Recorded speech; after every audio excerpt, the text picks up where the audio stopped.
Welcome back to your weekly recap here at Friends of El Salvador. My name is Edna Mancia, your Executive Director of Communications and Marketing, and let's go ahead and take a look at the programming that we had in El Salvador for the last week of February.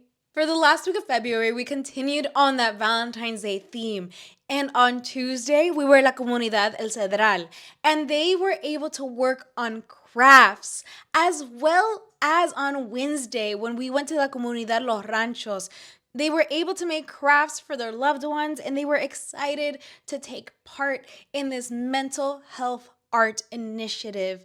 On Friday, we had a conference with La Universidad Gerardo Barrios, and it was great to be able to meet with the leadership at this university. On Saturday, we ended the last month of February with our health and wellness caminata. They started off with the stretch and ended with a nice art program, as well as celebrating the birthdays in the communities for the month of February.